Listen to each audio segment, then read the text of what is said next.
దేవుని పరిశుద్ధ నామమునకు మహిమ కలుగునుగాక.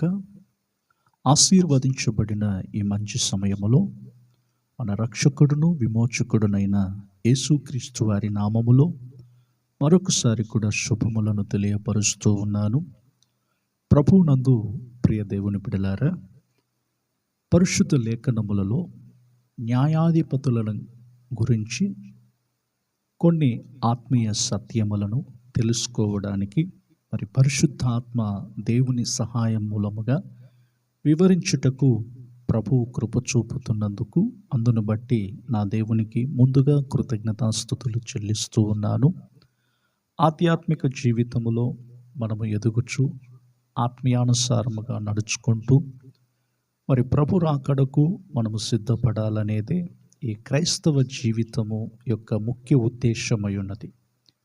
సాధారణముగా క్రైస్తవ జీవితములో ఏదో ఒక నామకార్థముగా మనం బ్రతుకుతూ పరలోకానికి మనం వెళ్ళగలము అనే తలంపు మనలో ఉండకుండా, దేవునికి ప్రీతికరముగా మనం బ్రతుకుతూ ఆయన కార్యములు మన జీవితములో జరిగించబడుతూ మరి ప్రతి ఒక్కరము కూడా పరిశుద్ధతలో వైరాగ్యముగా కొనసాగుతూ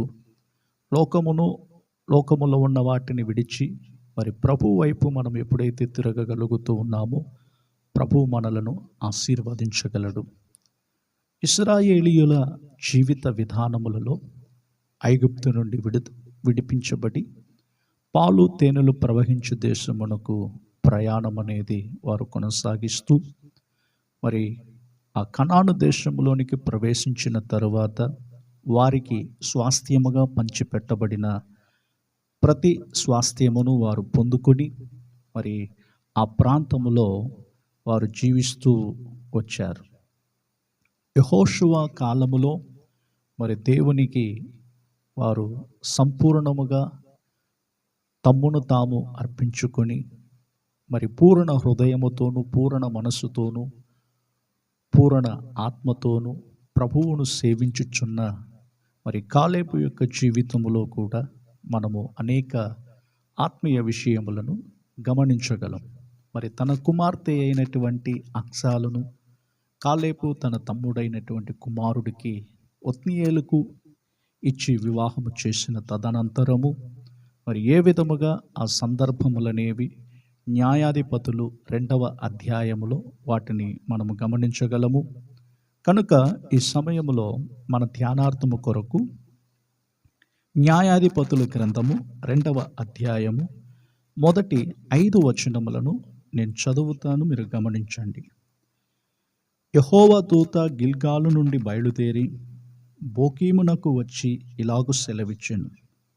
నేను మిమ్మును ఐగుప్తులో నుండి రప్పించి మీ పితరులకు ప్రమాణము చేసిన దేశమునకు మిమ్మును చేర్చి నీతో చేసిన నిబంధన నేనెన్నడూ మీరను.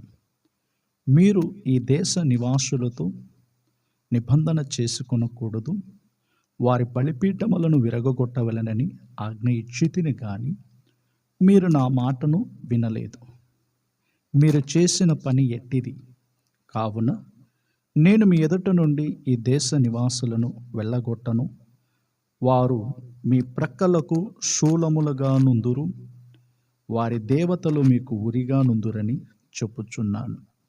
యెహోవా దూత ఇశ్రాయేలీయులందరితో ఈ మాటలు చెప్పగా జనులు ఎలుగెత్తి ఏడ్చిరి. కాగా ఆ చోటికి బోకీమను పేరు పెట్టబడెను. అక్కడ వారు యెహోవాకు బలి అర్పించిరి అని చెప్పబడుతూ ఉన్నది. నా ప్రియ దేవుని బిడ్డలారా, 2వ అధ్యాయం అంతటిలో కూడా మనము గమనించినప్పుడు బోకీములో దేవుని దూత ఇశ్రాయేలీయులను గద్దించుట చూపుతూ ఉన్నది. యెహోషువకు తరువాత వచ్చిన తరముల దుష్టత్వం అనేది ఈ 2వ అధ్యాయములో చెప్పబడుతూ ఉన్నది. మూడవదిగా వారికి విధించిన శిక్షణ గురించి కూడా ఈ యొక్క అధ్యాయములో మనము గమనిస్తూ ఉన్నాం. దేవుని దూత గిల్గాలులో నుండి బయలుదేరి బోకీమునకు వచ్చినప్పుడు వారిని ఇలా గద్దించుచూ ఉన్నది. అదేమిటంటే, ఈ దేశ నివాసులతో నిబంధన చేసుకొనకూడదు, వారి బలిపీఠములను విరగగొట్టవలనని దేవుడు ఆజ్ఞ ఇచ్చినప్పుడు ఆ ఆజ్ఞను అనుసరించి నడవకుండా ఆజ్ఞను మీరుచూ వచ్చారు. దేవుని వాక్యం ఇలాగ చెప్పుచూ ఉన్నది, ఆజ్ఞ అతిక్రమమే పాపమనియు. పాపం అనేది ఒక మనుషుని జీవితంలో ప్రవేశించడానికి గల కారణం ఏమిటంటే, దేవుడు మనకు ఏదైతే ఆజ్ఞాపిస్తూ ఉన్నాడో ఆ ఆజ్ఞలను తిరస్కరించడమే మన జీవితంలో చేసే మొదటి తప్పు, లేకుంటే మొదటి పాపమై ఉన్నది. కనుక మనలో ఎవరైనప్పటికీ దేవుని బిడలముగా కొనసాగుతున్న మన వ్యక్తిగత జీవితాలలో దేవుని ఆజ్ఞలను అనుసరించే వారముగా ఉంటున్నామా? ఆజ్ఞల ప్రకారముగా మనం నడుచుకోగలుగుతూ ఉన్నామా? మరి దేవుని ఆజ్ఞలను అనుసరించి నడుచుచున్న వారి జీవితాలు ఏ విధంగా ఉంటాయో దేవుని ఆశీర్వాదములనేవి అంత గొప్పగా కనబడుచు ఉన్నాయి. ద్వితీయోపదేశ కాండములో 28వ అధ్యాయములో మనము గమనించేటప్పుడు దేవుడు అనుగ్రహించే ఆజ్ఞల ప్రకారముగా, కట్టడల ప్రకారముగా ఆయన విధులను కైకొని నడిచే ప్రతి ఒక్కరి జీవితాలలో భూమి మీద వారు ఏ విధముగా ఆశీర్వదింపబడతారో వాక్యం అనేది మనకు చాలా స్పష్టముగా తెలియజేయబడుతూ ఉన్నది. కనుకనే ఇశ్రాయేలీయులను గురించి ఇక్కడ దేవుని దూత వారికి ఇచ్చుచున్న ఆజ్ఞ ఏమిటంటే, మీ పితరులకు ప్రమాణము చేసిన దేశమునకు మిమ్మును చేర్చి నీతో చేసిన నిబంధనను నేనెన్నడూను మీరను. దేవుడు మానవునితో చేసిన నిబంధన అనేది మీరడు. కానీ మనుష్యులు అయినటువంటి మనలో అనేక నిబంధనలను చేస్తాము. సమయ సందర్భాన్ని బట్టి మనము మీరిపోయే వారముగా ఉంటున్నాం, అతిక్రమించే వారముగా ఉంటున్నాం. వాటిని అనుసరించుటకు బదులుగా వాటిని విడిచిపెట్టే వారముగా ఉంటున్నాం. సాధారణముగా లోకములో బ్రతుకుచున్న మానవుల యొక్క పరిస్థితులలో ఏదైనా ఒక మాట ఇచ్చినప్పుడు ఆ మాట ప్రకారముగా నిలబడేవారు, మాట మీద నిలబడేటువంటి వారు అని చెప్పి చాలామంది చెప్తూ ఉంటారు. ఎవరైతే మాట ఇచ్చిన తర్వాత ఆ మాటను నెరవేర్చకపోతే వారిని గురించి చెప్పే మాటలు ఎలా ఉంటాయంటే అబద్ధికులు, అబద్ధమునకు జనుకులు అని చెప్పుచూ ఉంటారు. సాతానుకు సంబంధించినటువంటి కార్యములను మనం గమనించేటప్పుడు యేసు ప్రభువారు ఇలాగ చెప్పాడు. యోహాను సువార్త 8వ అధ్యాయము 48వ వచనములు అనుకుంటాను. సాతానును గురించి యేసు ప్రభువు చెప్పుచున్నాడు, వాడు అబద్ధికుడును అబద్ధమునకు జనకుడును అని అంటున్నాడు. కనుక నా ప్రియ దేవుని బిడలారా, మన దేవుడు ఒక ప్రమాణము చేసినట్లయితే ఆ ప్రమాణమునకు ఆయన ఏమాత్రము కూడా అతిక్రమించడు, దాన్ని మీరడు. అలనాడు అబ్రహామునకును, ఇస్సాకునకును, యాకోబునకును చేసిన ఆ నిబంధన అనేది ఆయనను జ్ఞాపకము చేసుకుంటూ మరి తన ప్రజలకు ఇశ్రాయేలీయులను పాలు తేనెలు ప్రవహించు దేశమునకు ఆయన నడిపించగలిగాడు. మోషే నాయకత్వములో నుండి ఐగుప్తు నుండి వారు విడుదల పొందారు. మరి మోషే చనిపోయిన తర్వాత యెహోషువ ద్వారా వారు ఆ నాయకత్వములో నుండి నడిపించబడుతూ కనాను దేశములోనికి ప్రవేశించిన తరువాత, మరి యెహోషువ కాలము తరువాత ఇశ్రాయేలీయులలో ఆ తరము వారు చాలా దుష్టులుగా కనబడుతూ వచ్చారు. కనుకనే యెహోషువ కాలములో తరమబడినటువంటి ఆ ప్రజలను కొందరిని ఇంకా వారి మధ్యలో నివసించడానికి దేవుడు అలా వారిని ఉంచాడంట.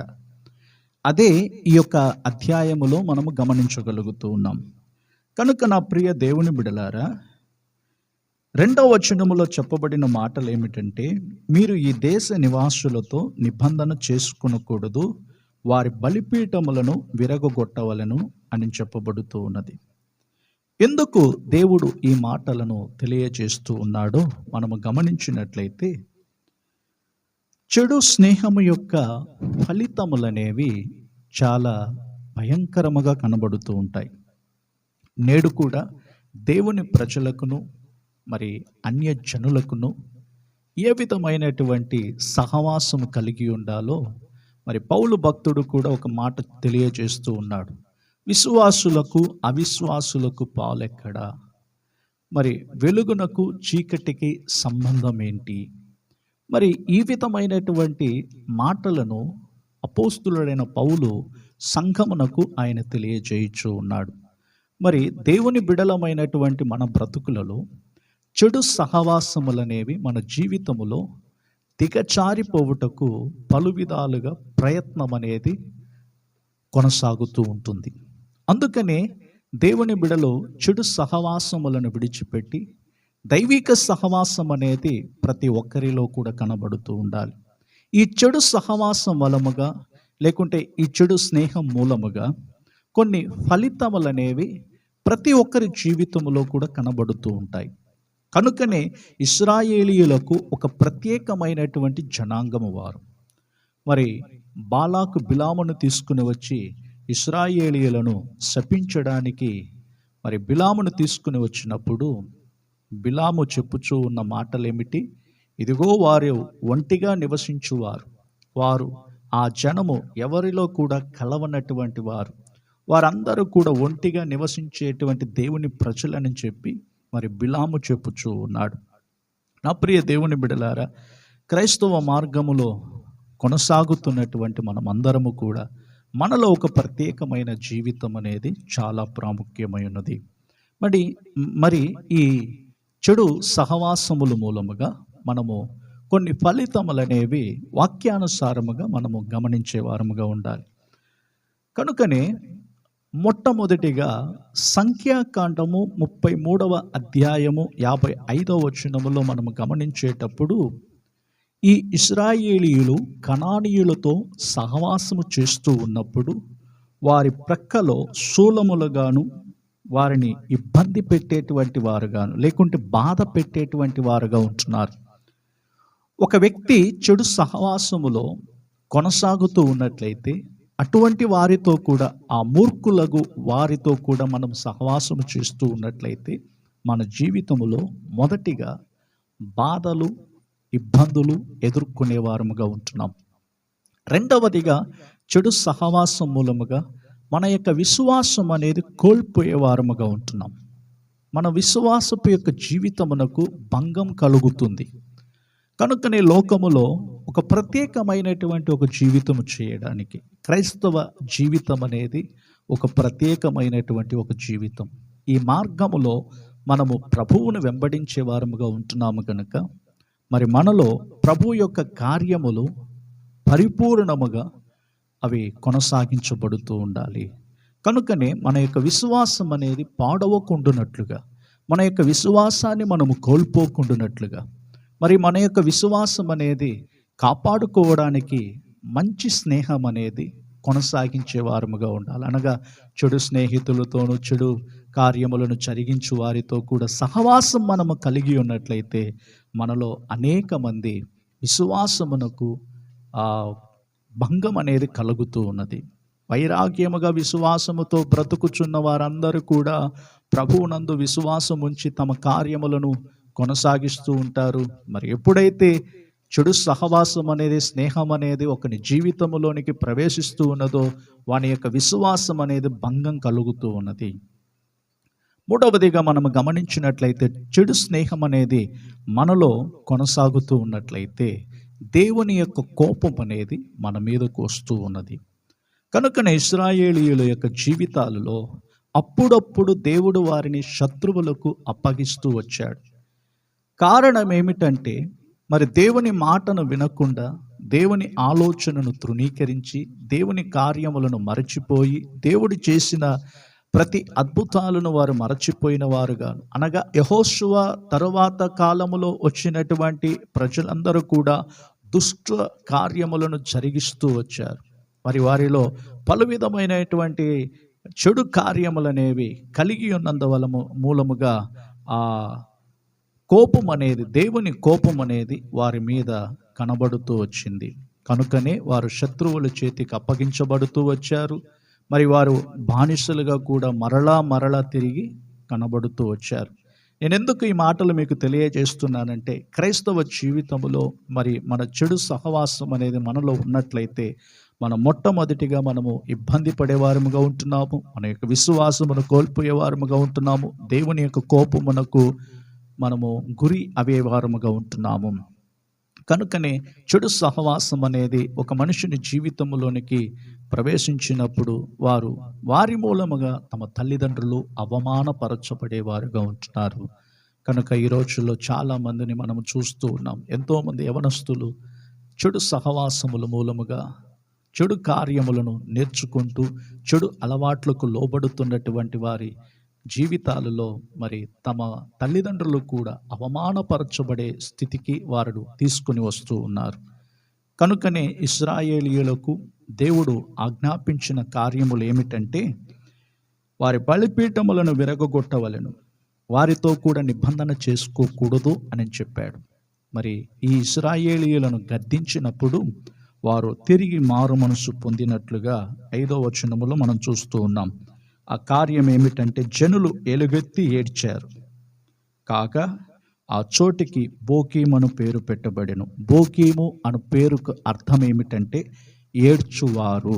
మరి దేవుని సన్నిధిలో మనము కూడా ప్రలాపించి మన జీవిత విధానములో మార్చబడుతూ మనలో ఉన్నటువంటి చెడు కార్యములను విడిచిపెట్టి మంచి సహవాసం అనేది మనము దేవునితో కూడా కొనసాగిస్తూ ఉన్నట్లయితే మనము ఆశీర్వదింపబడిన క్షణముగా మారుతూ ఉన్నాము. కనుకనే చివరిగా ఒక మాట చెప్పి నేను ముగిస్తాను. చెడు స్నేహం వలన క్రమహీనం అనేది లేకుంటే క్రమం లేని జీవితం అనేది కనబడుతూ ఉన్నది. అనగా భక్తిహీనత అనేది మనలో కొనసాగుతూ ఉంటుంది. చెడు స్నేహములనేవి ఏమాత్రము కూడా దేవుడు ప్రోత్సహించడు. దేవుని బిడ్డల యొక్క జీవితాలలో చెడు వ్యసనములకు ఒకవేళ అలవాటు పడుతూ ఉన్నట్లయితే దయచేసి దేవుని బిడలమైనటువంటి మనము ప్రత్యేక జీవితాన్ని కాపాడుకుంటూ దేవుడు మనకిచ్చిన ఈ చిన్న జీవితం అనేది చాలా అద్భుతమైనది. కనుక నా ప్రియ సహోదరుడా, సహోదరి, మీలో ఒకవేళ ఎవరైనా చెడు స్నేహములు కలిగి ఉన్నట్లయితే ఈ క్షణములోనే వాటిని విడిచిపెట్టడానికి ప్రయత్నించండి. దేవుడు మీకు కృపను, శక్తిని ఆయన దయచేయునుగాక. ప్రేమ కలిగిన మా తండ్రి, మీకు స్తోత్రాలు చెల్లిస్తూ ఉన్నాము. ఆశీర్వదించబడిన ఈ మంచి సమయములో మరొక పర్యాయము కూడా మీ పాద సన్నిధిలో మేము పాలు పొందడానికి ఇచ్చిన గొప్ప ధన్యత కొరకై స్తోత్రాలు. చెడు స్నేహములు మూలముగా కలుగు ఫలితములు ఏమిటో అవి మీరు మాకు బోధించారు. ఇశ్రాయేలీయులను దేవా మీరు ఆజ్ఞాపించిన రీతిగానే వారితో నిబంధన చేసుకునకూడదు, వారి బలిపీఠములను విరగొట్టాలని చెప్పి మీరు మాకు బోధించారు. మరి వారును ఏ విధముగా వారికి ఆజ్ఞాపించారో ఆ ప్రకారముగానే వారు మారు మనసు పొందడానికి మీ సన్నిధిలో కన్నీరు విడిచినట్లుగానే మేము కూడా ప్రభువా మారు మనసు పొందడానికి మీ సన్నిధిలో పశ్చాత్తాపపడి చెడు స్నేహములు ఒకవేళ మాలో ఉన్నట్లయితే వాటిని తొలగించుకోవడానికి కృప చూపండి. మీ శక్తి చేత నింపండి. మీరు మమ్మలను బలపరచండి. మీ వాక్యానుసారముగా మమ్మల్ని నడిపించండి. మరి అలనాడు మీరు అబ్రహాము, ఇస్సాకు, యాకోబులతో ప్రభువా చేసిన నిబంధనను ఏమాత్రము కూడా మీరలేదు. కానీ మేము చేస్తున్న కొన్ని నిబంధనలకు మీరే వారముగా ఉంటున్నాము. కనుక మా అతిక్రమములను తుడిచి మమ్మలను బాగు చేయమని ప్రార్థిస్తూ సమస్త స్తుతి, ఘనత, మహిమ మీరే పొందుకొని మా ప్రాణాత్మ దేహాన్ని పరిశుద్ధపరచి మీ నిత్య రాజ్యములో మమ్మలను చేర్చుమని యేసుక్రీస్తు వారి నామములో అడిగి ప్రార్థించుచున్నాము తండ్రి, ఆమేన్. కనుక నా ప్రియ దేవుని బిడలారా, ఆత్మీయ వర్తమానములను వింటూ ఉండండి. ఆధ్యాత్మిక జీవితములో బలపరచబడండి. ప్రభు రాకడకు సిద్ధపడగలరని ప్రభువు పేరట మీకు మనవి చేస్తూ ఉన్నాము. ప్రభు మిమ్మలను, మీ కుటుంబాలను దీవించి ఆశీర్వదించును గాక. Praise the lord.